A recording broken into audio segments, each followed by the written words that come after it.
एक नगर में राजा की रानी का नाम था कर्णावती।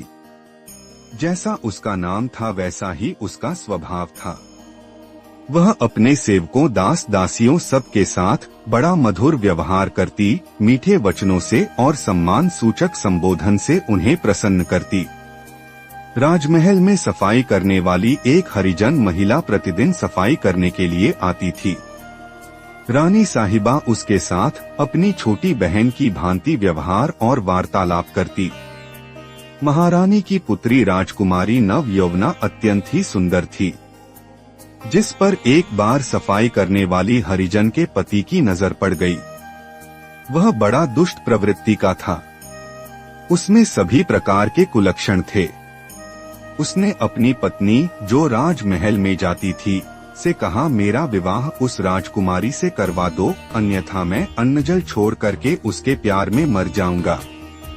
हरिजन पत्नी ने उसको बहुत डांट लगाई और समझाया, राज परिवार को यदि तुम्हारी इस बात का पता चल गया तो वे तुम्हें फांसी पर चढ़ा देंगे, मृत्यु दंड देंगे, और मेरे इन बच्चों का क्या होगा। उस दुष्ट ने कहा, राजा मारे या ना मारे, लेकिन मैं उसके प्यार में मर जाऊंगा।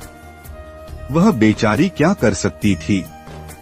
दूसरे दिन रानी कर्णावती की नजर उसके उदासीन चेहरे पर पड़ी।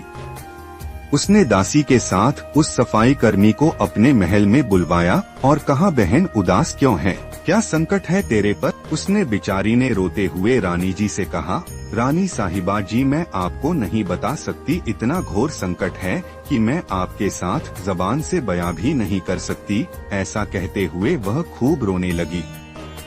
रानी ने उसको अभय दान देकर धैर्य बंधाते हुए कहा, जो कुछ भी है तुम मुझे बता दो। वह रोती हुई अपने दुष्ट पति की सारी करतूत बता दी। रानी ने हंसकर कहा, तू सारा फिक्र छोड़ दे, तेरे पति को मेरे पास भेज दे, मैं अपनी राजकुमारी का विवाह उस हरिजन से कर दूंगी। उसे ऐसी अनहोनी बात पर विश्वास तो नहीं हो रहा था, फिर भी उसने अपने पति को रानी साहिबा की बात कह दी। उसके पति का नाम कालू हरिजन था। वह बहुत ही आनंदित होकर के महल में गया। रानी साहब ने उससे कहा, मैं अपनी पुत्री का विवाह तुम्हारे साथ कर दूंगी, लेकिन इससे पहले तुम्हें हमारी एक शर्त मंजूर करनी पड़ेगी। वह बोला, इस काम के लिए मैं अपनी जान तक कुर्बान कर सकता हूँ। रानी ने कहा, हमारे बाग में तुम्हारे लिए एक झोपड़ी बना दी जाएगी, तुम अपने घर नहीं जाओगे। जैसा भी राजमहल से रुखा सूखा भोजन मिले वही भोजन तुम्हें करना होगा। दिन और रात राम राम राम राम राम के नाम का जप करना पड़ेगा 6 महीने तक। उसने कहा, महारानी जी, मैं जीवन भर तक कर सकता हूँ। रानी जी ने कहा, नहीं नहीं, तुम 6 महीने तक ऐसा करोगे तो पवित्र हो जाओगे, तब हम अपनी राजकन्या का विवाह तुम्हारे साथ कर देंगे। यह काम तुम कल से ही शुरू कर दो। रानी साहिबा की तरफ से सारी व्यवस्था कर दी गई। कालू भी अपनी शर्त के मुताबिक बड़ी लगन से राम राम राम राम राम नाम का जप करने लगा। उसको भोजन भी बहुत ही कम मात्रा में दिया जाता था। राम नाम के प्रभाव से उसका मन पवित्र होता गया। राम नाम के प्रभाव से उसके आसपास का वातावरण भी प्रभावित हो गया। लोग उसके दर्शन करने के लिए आने लगे। दर्शनार्थियों की भीड़ जुटने लगी। कुछ ही महीनों में उसका मन एकदम पवित्र हो गया। उसके अंदर का भंगीपना मर गया।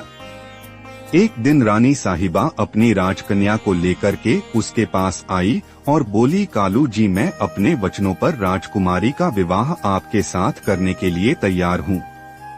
कालू ने हाथ जोड़कर रानी साहिबा को साष्टांग प्रणाम करते हुए कहा, रानी साहिबा जी, मुझे क्षमा कर दो, मैं बहुत नीच हूँ जो इस प्रकार के दूषित विचार रखता हूँ। माता जी, आप मुझे क्षमा कर दें। यह राजकुमारी बाईसा जी भी मुझे अपनी माँ के समान लगती है। प्रिय सज्जनों, यह मात्र कहानी नहीं है।